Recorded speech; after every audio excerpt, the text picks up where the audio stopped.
मेरे हिसाब में हरियाणा प्रदेश के चंद शहर बचे होंगे, कुरुक्षेत्र, लाडवा या एक आधा और, कि जहाँ बाईपास नहीं है, बाकी सब शहरों में बाईपास निकल गए। और कुरुक्षेत्र एक पवित्र शहर है, यहाँ समय समय पे मेले लगते हैं। गीता जयंती का उत्सव हर साल आता है, उस हर साल में भी लोगों की भीड़ होती है यहाँ पर। परंतु पिछले दिनों 9 तारीख को एक मीटिंग हुई थी हमारे उपायुक्त महोदय की अध्यक्षता में, डीपीसी की डीएलएससी टाउन एंड कंट्री प्लानिंग ने मीटिंग का आयोजन किया था, जिसमें 2041 का कुरुक्षेत्र का मास्टर प्लान अप्रूव कराना था, जो सैद्धांतिक रूप से सरकार से मंजूरी इन्होंने ले ली थी, क्योंकि मीटिंग में मंजूर कराना वो जरूरी होता है। तो जब वो मेरे सामने आया, उस प्लान को मैं आपको भी दिखाऊंगा, आपके साथ शेयर करेंगे हम, कि इस 2041 के मास्टर प्लान में कहीं भी बाईपास का जिक्र नहीं है।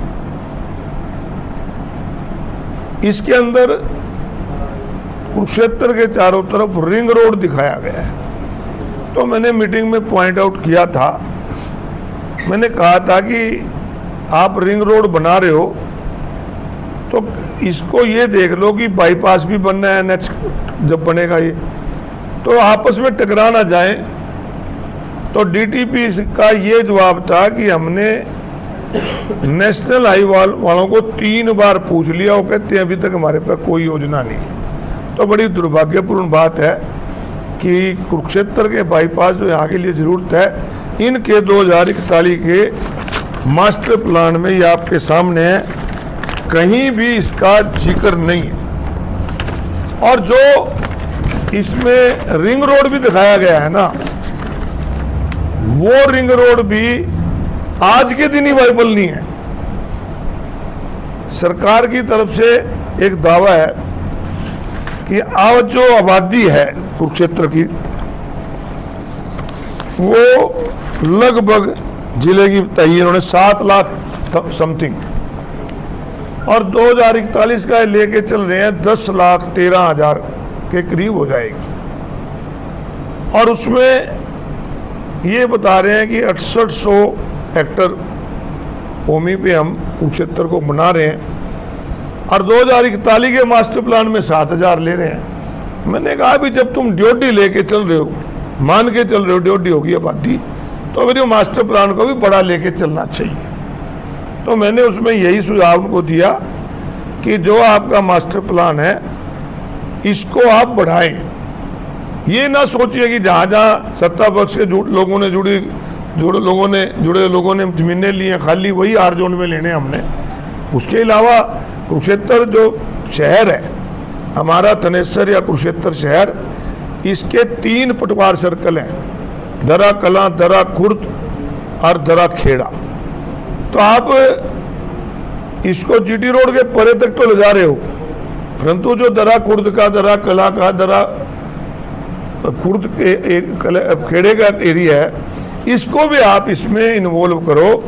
आप कुरुक्षेत्र नगर परिषद से आप 1 किलोमीटर तक तो गांव है, और उधर नगर परिषद की सीमा आप बोड़ी बजीतपुर से भी आगे ले जा रहे हो, वहां पर आर जोन ले जा रहे हो, और आर जोन भी ऐसी जगह ले जा रहे हैं जहां पानी खड़ा रहता है। उस बात टेक्निकल तो देख लो। एक्शन ने मीटिंग में कहा कि इसके अंदर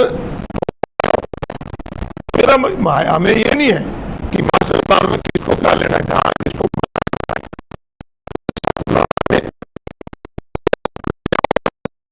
मैं दिखाना चाहता हूं कि वो रिंग रोड जो डांड रोड है ना, यहां से मिर्जापुर से पहले और दयालपुर से भी पहले, मतलब एनआईटी और दयालपुर के बीच में मिर्जापुर से पहले, और इसके साथ साथ आलमपुर से पहले, और फिर खेड़ी से पहले। तो आप मैंने डीटीपी से कहा जाके देख लो, सारी तो कॉलोनियां बनी पड़ी हैं। और उधर भिवानी खेड़ा रोड पे भिवानी खेड़ा और सरस्वती के बीच में, यानी कि बिल्कुल जो कॉलोनियां उनके ऊपर से दिखाया गया है। तो इस बात की हमने वहाँ पर ऑब्जेक्शन उठाया, और उन्होंने ये भी कहा कि आपके जो ऑब्जेक्शन है वो जायज़ हैं, हम इसको और बढ़ाएंगे। हमने उनको कहा कि अगर तुम प्लान को 2041 का लेके चल रहे हो तो इसका दिल भी बड़ा लेके चलो।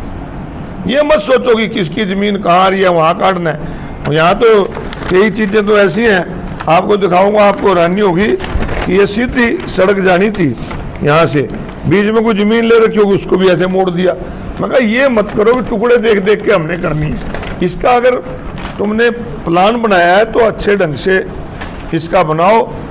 मैंने उनको एक उदाहरण भी दिया, जो इससे पहले मास्टर प्लान था, पिपली से 45 मीटर की एक रोड थी जो कि मंझाड़े के से इधर आके बिशनगढ़ तक जानी थी, वो अब भी दिखाई हुई है 45 मीटर की रोड। इसमें मैंने उनसे कहा कि आप जाके देखो, उसमें तुमने कॉलोनियां अप्रूव करी हुई हैं, जो कॉलोनियां अनऑथराइज थी सरकार ने बाद में अप्रूव कर दी हैं, वो भी उसके अंदर आ रही है। तो ऐसा हाल तुम्हारे रिंग रोड का भी ना हो कि तुम 45 मीटर की सड़क तो प्रपोज कर दी, कमर्शियल सड़क सेक्टर प्रपोज कर दिए, परंतु वो वाइबल हुआ नहीं। कहीं तुम्हारे रिंग रोड का हाल भी ऐसा ही ना हो कि तुम प्रपोज कर सको तो बढ़ो ना। मैंने तो विधानसभा के अंदर भी सबसे पहले मांग उठाई थी कि कुरुक्षेत्र में रिंग रोड की जरूरत है। कुरुक्षेत्र के दोनों तरफ ट्रैफिक बढ़ रहा है, रिंग रोड बनेगा तब जाके हमारी ट्रैफिक की समस्या का समाधान होगा। तो ये बातें हमने वहाँ पर भी रखी हैं, विधानसभा की रखी है, और आज भी मैं आपके माध्यम से सरकार से मांग करता हूँ कि रिंग रोड कुरुक्षेत्र का बने। और रिंग रोड जैसे करनाल का है, आप जाते होंगे करनाल के, करनाल का जंजाड़ी से पहले निकाला हुआ है, मतलब करनाल शहर से 8 किलोमीटर पहले। रिंग रोड हमेशा बाहर होते हैं, तो इनको बाहर निकाला जाए और आगे शहर को और बढ़ाया जाए। नगर पालिका की सीमा इधर किरमज रोड पे बढ़ाएं, अमीन रोड पे बढ़ाएं, भिवानीगढ़ रोड पे बढ़ाएं, मिर्जापुर रोड पे बढ़ाएं, ताकि शहर पूरी तरह से अच्छे ढंग से डेवलप हो।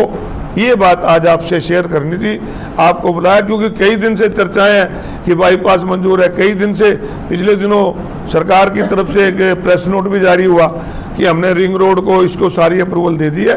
अप्रूवल नहीं, मैंने तो बल्कि लास्ट में एक शब्द कहे थे कि हाथ जोड़ के कि तुम जो ये मास्टर प्लान ला रहे हो, मैं कम से कम इसके पाप का भागीदार नहीं बन सकता। क्योंकि अगर आने वाले दिनों में हमसे नई पीढ़ी के लोग पूछेंगे कि जब कुरुक्षेत्र का मास्टर प्लान बन रहा था और उस मास्टर प्लान में कुरुक्षेत्र के लोगों का ध्यान नहीं रखा जा रहा था, तुम कहाँ थे? तो फिर उन्होंने मुझे आश्वासन दिया था, हमने तीनों एमएलए ने ऑब्जेक्शन किया था, फिर उन्होंने आश्वासन दिया कि हम इसको दोबारा ड्राफ्ट करके ले आएंगे। अब देखते हैं कि उसमें दोबारा ड्राफ्ट में क्या आता है। एक तो ये है, और दूसरा, आज जो सबसे बड़ी समस्या किसान के सामने आ रही है, आज खाद की बहुत ज़रूरत है और खाद बिल्कुल नहीं मिल रही। खाद आज आते जरूर है, रैक आते हैं, कहाँ जाते हैं इसका पता नहीं लगता। अगर किसी दुकानदार के पास कोई पड़ी होती है तो बीच में वो दवाई लगा देता है, जो दवाई किसान को जरूरत नहीं होती, उसके पैसे भी देने पड़ते हैं। तो सरकार को चाहिए कि समय पे, जब डीएपी की जरूरत होती है डीएपी गायब हो जाती है, यूरिया की जरूरत होती है यूरिया गायब हो जाता है। तो इन चीज़ों का सरकार को पहले ध्यान रखना चाहिए। ये बहुत ज़रूरी चीज़ें हैं। आज सबसे बड़ी ज़रूरी लॉ एंड ऑर्डर की है। आज लॉ एंड ऑर्डर की क्या स्थिति है अपने शहर में ही देख लो ना, रोजाना किस प्रकार के मर्डर हो रहे हैं। कुरुक्षेत्र रेलवे स्टेशन जो हमारा एक पवित्र स्थान है, कितना कलंक हमारे ऊपर कुरुक्षेत्र शहर के ऊपर लगाया कि गैंग रेप यहाँ भी हो गया। तो इस प्रकार की घटना ना घटे। पुलिस को, जो सरकार उत्सव मना रही है, सरकार के उत्सव मनाने की बजाय पुलिस को जो उनकी ड्यूटी है, लोगों की जान माल की रक्षा करना चाहिए। आप कोई और बात पूछना चाहते? मुख्यमंत्री ने भी कई बार अक्सर अपने भाषणों में कहते हैं, चुनाव में भी नहीं, रिंग रोड का नहीं, मुख्यमंत्री जी ने बाईपास का यहाँ तक भी कहा कि इसकी डीपीआर मंजूर हो चुकी है। परंतु मुझे दुख है कि मुख्यमंत्री जी कहते हैं इसकी डीपीआर मंजूर हो चुकी है, वहीं डिस्ट्रिक्ट प्लानिंग बोर्ड की मीटिंग में डीटीपी कहते हैं कि हमारे पास इसका प्लान नहीं, और ये नक्शा पड़ा है, इसको चेक कर लो, फोटो ले लो। कहीं भी बाईपास का 2041 तक जिक्र नहीं है। सर, मुख्यमंत्री जी यहाँ डंपिंग जोन के बारे में, शहर के बीचों बीच है, अभी तक वो भी नहीं हटा दी। बड़ी दुख की बात है कि जिस पवित्र ब्रह्म सरोवर पे हजारों तीर्थयात्री रोज आते हैं और हजारों लोग ब्रह्म सरोवर पे कुरुक्षेत्र के जाते हैं रोज, उसके पश्चिम तट पे डंपिंग जोन बनाया हुआ है। पिछले दिनों महामहिम राज्यपाल की अध्यक्षता में एक मीटिंग राजभवन में हुई थी, मुख्यमंत्री जी भी थे। मैंने उनके सामने भी वो बात रखी थी। उन्होंने उसी समय जिला के उपायुक्त को निर्देश दिए थे कि वहाँ पर नहीं होना चाहिए, इसको तुरंत उठाया जाए।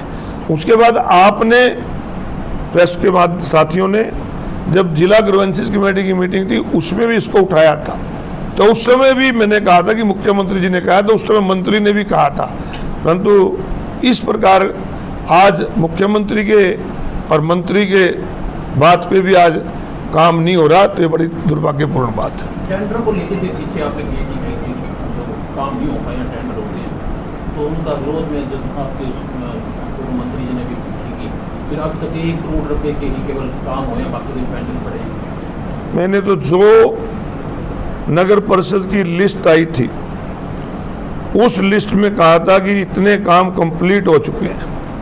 18 तारीख को टेंडर की लिस्ट जारी होती है और 30 से पहले उनको कंप्लीट दिखाया जाता है। आप जो टेंडर हुए हैं ना, मैं आपको लिस्ट देता हूं कितने कंप्लीट और कितने अनकंप्लीट, तुम जाके चेक कर लो अगर एक भी कंप्लीट हो जाओ। हम किसी पे आरोप नहीं लगाते, हम जनहित के बारे में आरोप लगाते हैं। हमारा ये पैसा जो नगर परिषद में है लोगों का है, ना मेरा है, ना पूर्व मंत्री का, ना सरकार का। हम तो टैक्स के रूप में जो जनता देती है ना, उसका उस पैसे का जो मिसयूज होता है और जनता ने हमें यहाँ एमएलए बनाया है, तो हमें तकलीफ होती है और हम उसकी आवाज़ उठाते हैं। आपके माध्यम से उठाते हैं, लगातार उठाते हैं और उठाते रहेंगे। उसमें किसी को तकलीफ होती रहे, मुझे कोई दिक्कत नहीं, हम तो जनता के हित की है। आज ये मास्टर प्लान आया, हमने तो उसमें भी कहा था कि आप जनता के हित में कोई फैसला लो, हम उसके साथ हैं, आपके साथ, परंतु उसको अच्छे ढंग से प्लान करो ताकि आने वाले दिनों में ये लगे कि एक कुरुक्षेत्र की जो मान्यता है वो बनी रहे। जानकारी है संगठन कब तक? नहीं, संगठन मुझे इसके बारे में जानकारी नहीं है। बाकी उम्मीद है कि जिस प्रकार की चर्चाएं हैं कि इस महीने के अंत तक जिला प्रधानों की नियुक्ति हो जाएगी। अरोड़ा जी, बढ़ते क्राइम की आपने बात की है, तो कहीं ना कहीं मुख्यमंत्री कहते हैं कि अपराधी है जो हरियाणा छोड़ दे, चोरी टाइट कर देंगे, तो कहीं ना कहीं अधिकारी जो है वो मान ही रहे, या अफसर सही है? देखिए, मैं इसके बारे में एक ही बात कहूँगा कि इच्छा शक्ति होनी चाहिए सरकार की। सरकार की जिस दिन इच्छा शक्ति हो जाएगी, और गुंडों की ताकत नहीं है कि हरियाणा में रह जाएं। हमारी हरियाणा पुलिस इतनी कमज़ोर नहीं है, परंतु मुझे लगता है कि कहीं ना कहीं इच्छा शक्ति में कमी आई है, और बढ़ते अपराध और बढ़ते नशे को लेकर मुख्यमंत्री को तुरंत ऑल पार्टी मीटिंग बुलानी चाहिए। इसके साथ साथ SYL के इशू पे भी जिस प्रकार मुख्यमंत्री जी पंजाब के मुख्यमंत्री से मिल रहे हैं, तो मैं तो ये मानता हूँ कि ये भी हमारे पक्ष को कमज़ोर कर रहे हैं, क्योंकि सुप्रीम कोर्ट से हमारे पक्ष में फैसला आया हुआ है। तो इसके लिए सरकार को केंद्र की सरकार पे दबाव बनाना चाहिए कि हमारी नहर बने।